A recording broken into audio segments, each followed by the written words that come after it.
Imagine finding your grandma's old suitcase, expecting trinkets and memories, only to discover she was a Cold War spy who saved millions.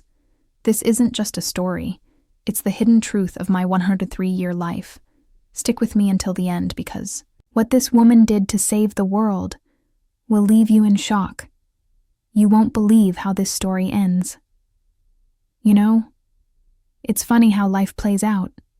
You live 103 years, you see the world change in ways folks back in my day could never have dreamed of, and you carry some things in your heart that no one ever suspects. My family, bless their innocent souls, they found my old suitcase up in the attic after I passed, probably just thinking it was just full of moth-eaten shawls and worn-out memories. Oh, if they only knew. They probably thought I was just a quiet, old grandma, baking cookies and knitting scarves. But inside that worn leather, nestled among trinkets from a lifetime of careful camouflage, was my hidden diary. Meticulously kept, every single entry, during the very heart of the Cold War. It was the truth of my life, a story I carried for over a century, a secret that could have changed the world if it ever got out. If you found my story unbelievable, if you think this quiet old grandma had a pretty wild life, then hit that like button and subscribe for more real-life tales that'll make your jaw drop. Back in my day, young'uns, things were different. The world was a tense place, divided, and the air was thick with whispers of bombs and wars. I was just a slip of a girl when it all started, barely out of my teens, full of dreams and a fierce loyalty to my country. Not the kind of girl you'd pick out of a crowd and say, "There's a spy." No, sir. I was plain, unassuming, the perfect canvas for a life of shadows. It was the early 1950s, and the fear of communism was a palpable thing, a chill that seeped into every home. That's when they found me. Not they in the sense of a random encounter, mind you. It was a carefully orchestrated recruitment, a quiet knock on the door that changed the entire trajectory of my young life. I was working at a small, unassuming library in a quiet town, cataloging books, living a life that felt far too small for the fire I carried inside. One rainy afternoon, a man in a crisp suit, with eyes that seemed to see right through you, approached me. He didn't introduce himself, just started talking about my keen eye for detail, my ability to blend in, my quiet intelligence. He spoke in riddles, hinting at a higher calling, a service to country that went beyond the ordinary. My heart pounded, a strange mix of fear and exhilaration. It felt like destiny, a path opening up that I never knew existed. They tested me, you see, in ways that would make your hair stand on end. Logic puzzles, memory games, even psychological evaluations that felt like mind games. I was young, sharp, and, perhaps most importantly, desperate for a purpose beyond the mundane. My decision to join them was agonizing. They told me I would have to cut ties, disappear, become a ghost to my own family. My sweet mama, my stoic papa, my little brother, barely out of elementary school. How could I leave them? How could I explain? But the man in the crisp suit, he laid it all out for me. The stakes, the dangers, the absolute necessity of secrecy. He said it was for their protection, that the less they knew, the safer they would be. He spoke of a great and terrible conflict brewing, a silent war that threatened to engulf the entire world. And I believed him. I believed in the cause.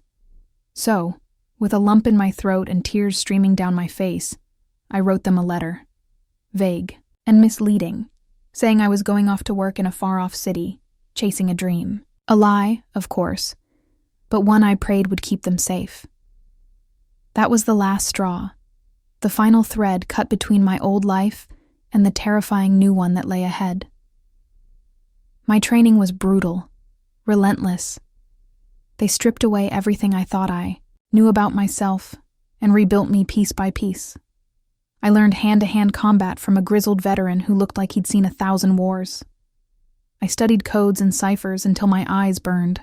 I mastered surveillance techniques, how to tail someone without being seen, how to pick a lock with a hairpin, how to disappear into a crowd as if I was never there. Languages, Russian, German, a smattering of others, were drilled into my head until I dreamt in foreign tongues.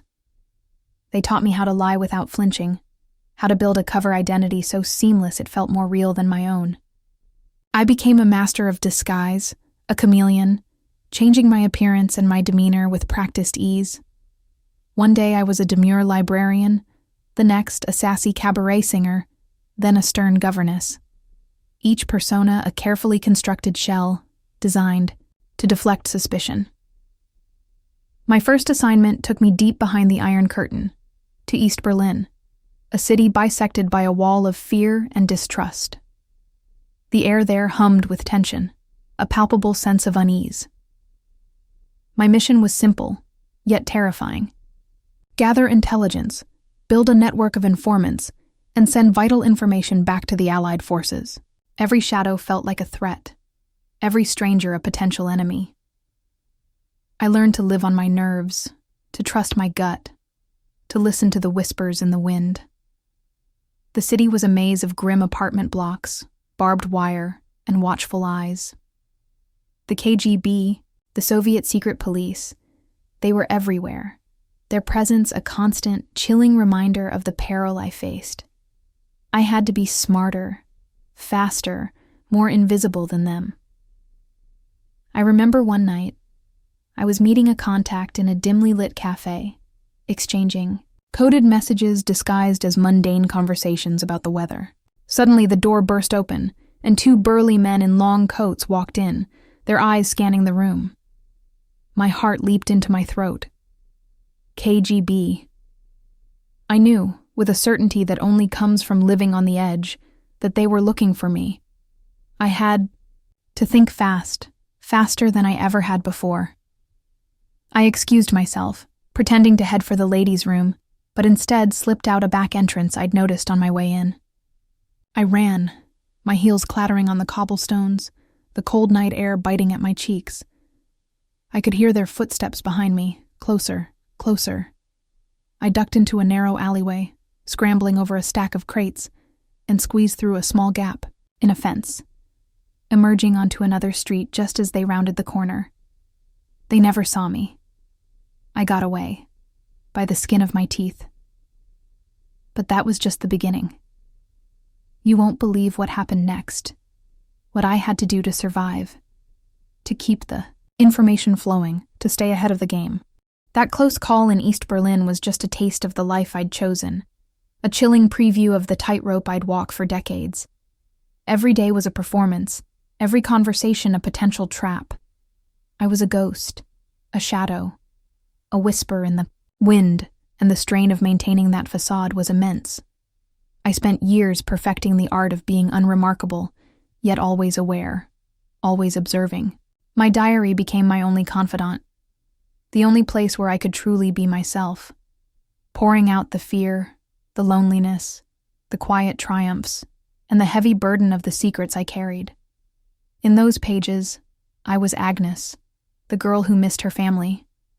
Outside those pages, I was a nameless operative, dedicated to a cause far greater than myself. The missions grew more complex, the stakes higher. I infiltrated scientific conferences, posing as a translator, my ears finely tuned to hushed conversations about new technologies, troop movements, political shifts.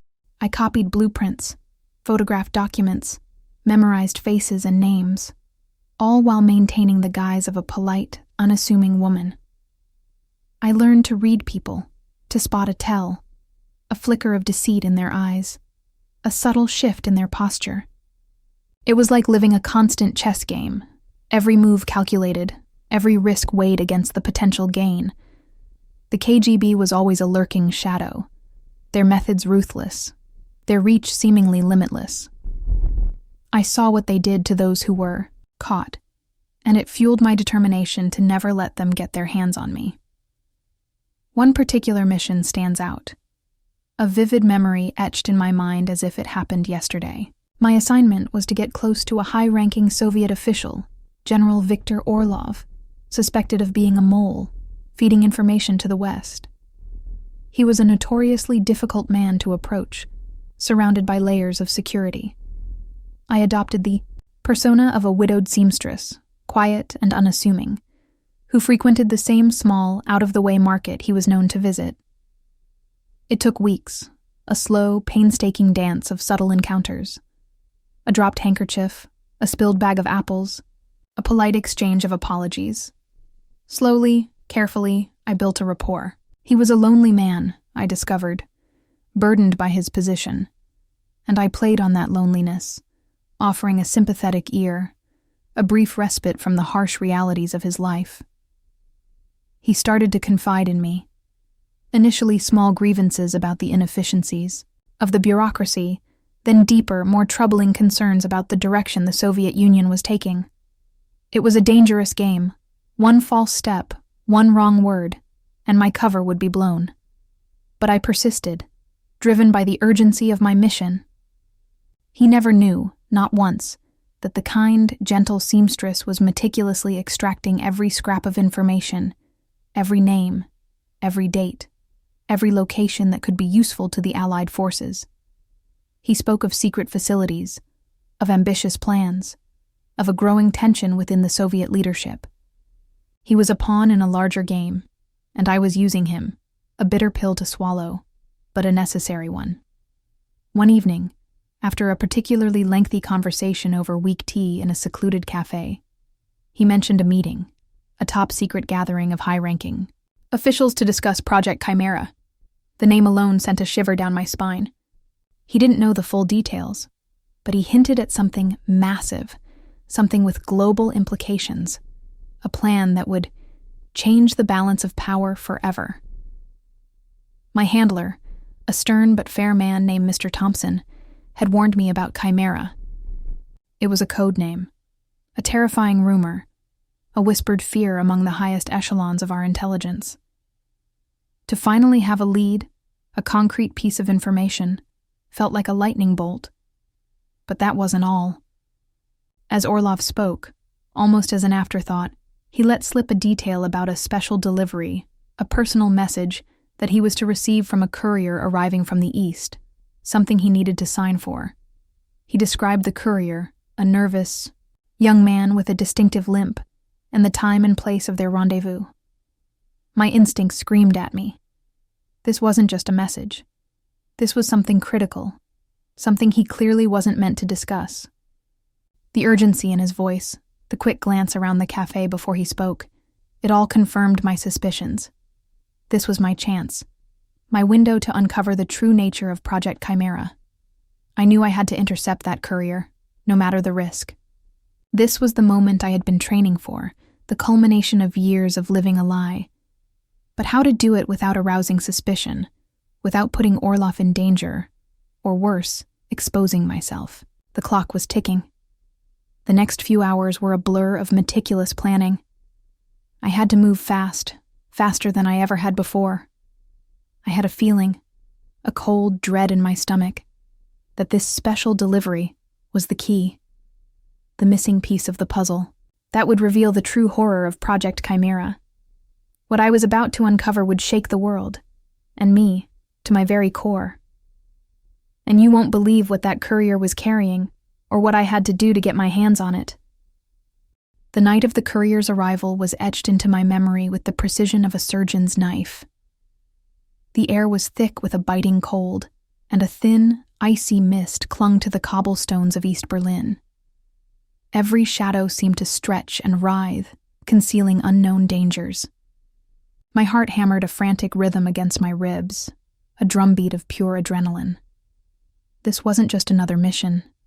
This felt like the turning point, the moment where years of silent sacrifice would either pay off or end in my capture. Perhaps worse. I had meticulously staked out the rendezvous point, a deserted alleyway behind an old, crumbling theater, a place where shadows reigned supreme. I was disguised as an elderly cleaning woman, my face hidden by a worn scarf, my movements slow and deliberate, designed to be invisible. I clutched a worn broom. My eyes, however, were sharp, scanning every nook and cranny. I'd given Orlov, A carefully crafted excuse to be late for his meeting. A fabricated emergency. Just enough time for me to intercept the courier first. I knew he was relying on me, the sympathetic seamstress, and it twisted my gut to betray that trust. But the stakes were too high. Then I saw him, the young man, just as Orloff had described, with a distinctive limp, a nervous dart in his eyes. He carried a plain, worn leather satchel, nothing ostentatious, yet it seemed to hum with an unseen energy, a palpable weight of secrets. He looked around furtively, clearly on edge. I knew this was my moment. As he passed a particularly dark alcove, I moved. Swiftly, silently, a blur of motion. I grabbed him from behind, my hand clamped over his mouth before he could utter a sound. He struggled. A desperate, frantic fight, but my training had prepared me for this.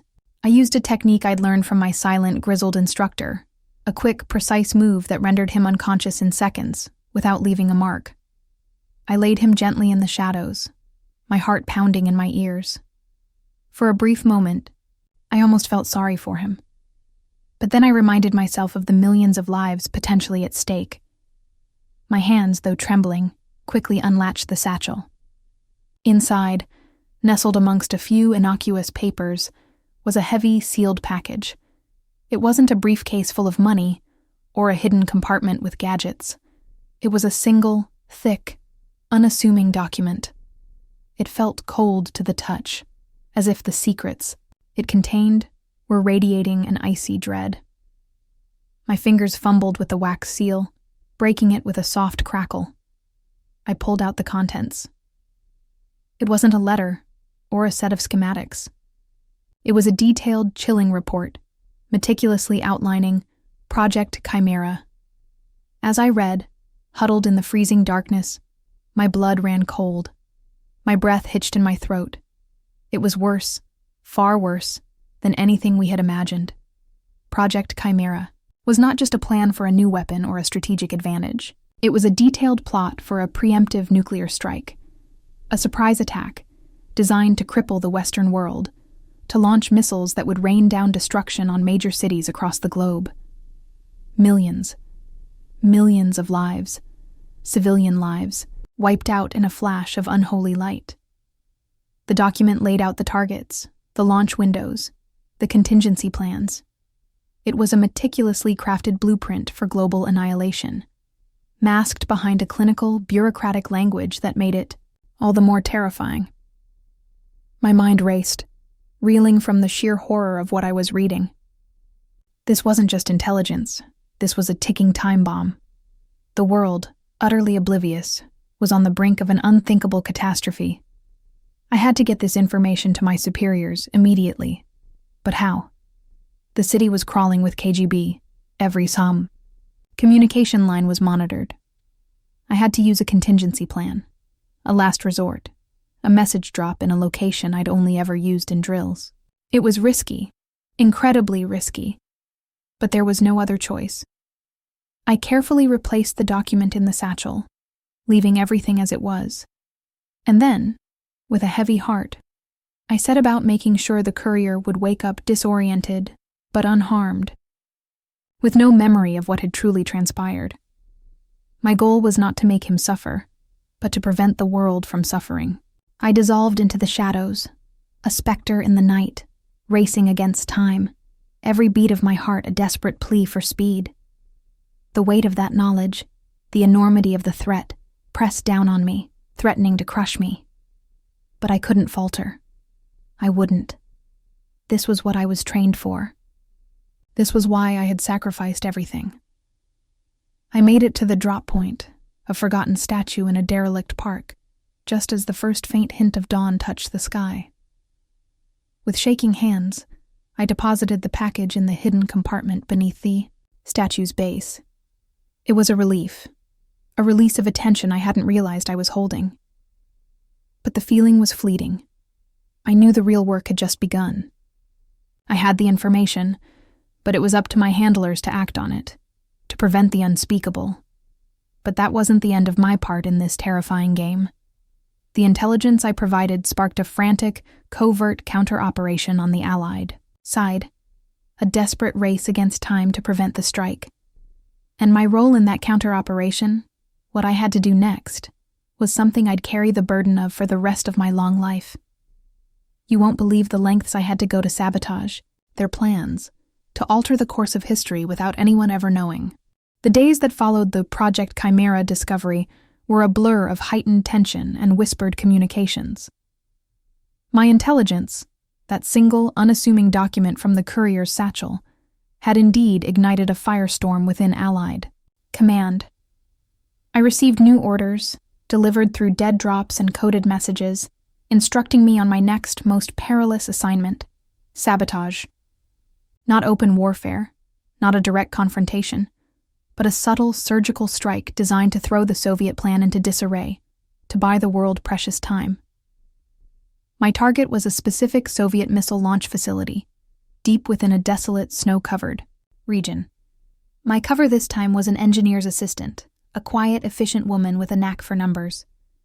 The facility was a fortress, crawling with military personnel and layers of security. My task was to introduce a subtle, yet critical flaw into the launch sequence programming, something that wouldn't be immediately detected, but would cause a catastrophic failure if the missiles were ever launched. It was a game of precision, of nerves, of threading a needle in the dark. I spent weeks meticulously observing, memorizing routines, learning the layout of the complex. My hands, which once sorted books in a library, were now learning the intricate workings of missile systems. I feigned ignorance when necessary, played the role of the eager-to-learn novice, all while gathering the vital pieces of information I needed. The constant fear was a dull ache in my bones, a hum beneath my skin. One wrong move, one suspicious glance, and it would all be over. I thought of my family, of the world outside, of the millions who slept soundly, oblivious to the knife edge they were teetering on. That thought, that silent plea for their safety, was what kept me going. The day I finally got my chance was a Tuesday. I remember it vividly. A late-night maintenance check, a skeleton crew, and a moment of opportunity when the lead engineer stepped away for a coffee break. My heart hammered against my ribs like a trapped bird. My hands, despite the cold sweat on my palms, were steady. I accessed the control panel, my fingers flying over the intricate wiring, making the minuscule, almost imperceptible adjustment I had planned. It was a digital whisper, a single line of altered code, designed to cause a cascade failure without leaving any trace of my interference. I worked in silence, the only sound the frantic thumping of my own heart. I swear on my grave, those few minutes felt like an eternity. When the engineer returned, I was casually organizing schematics, my face a mask of serene indifference. He never suspected a thing. My mission was a success. The Soviets, for reasons unknown to the world, never launched that preemptive strike. There were whispers of technical glitches, of sudden, unexplained system failures at multiple facilities. The tension of the Cold War continued, but that particular terrifying plot was diffused. Millions of lives were saved, countless cities spared from unthinkable destruction. And no one, not a single soul outside of a very small, very secret circle, ever knew the true story, or the role a quiet young woman named Agnes had played in altering the course of history. For decades, I carried that secret, living a life that, on the surface, seemed utterly ordinary. I eventually returned home, years later, a different woman, but one who was meticulously careful to rebuild her life, to create a semblance of normalcy. I married your grandpa, a good, honest man who loved me dearly, and we built a beautiful family. I watched my children grow, then my grandchildren, then my great-grandchildren. Every birthday, every holiday, every ordinary day was a testament to the lives I had helped save. And all the while, my diary lay hidden in that old suitcase, the silent keeper of my extraordinary past. It was a heavy burden sometimes, that secret. The loneliness of knowing something so profound, so terrifying, and yet being utterly unable to share it. But it was also a source of quiet pride, a deep satisfaction that I had done my part, that I had fought for a better, safer world for my loved ones. Now that old suitcase has finally told my story, revealing the truth I carried for 103 years. It wasn't about money or grand revelations in hidden compartments, but about the silent sacrifice and the immense burden of a secret that changed the world. It's my legacy, not in wealth or fame, but in the peaceful lives of generations who never knew how close they came to the brink. And you? Would you have made the same choice I did, sacrificing your identity, your family, to save millions? Tell me in the comments below. If you found my story unbelievable, if you think this quiet old grandma had a pretty wild life, then hit that like button and subscribe for more real-life tales that'll make your jaw drop. Do you agree with my choices? Or do you think I went too far? Comment down below, I want to know what you think.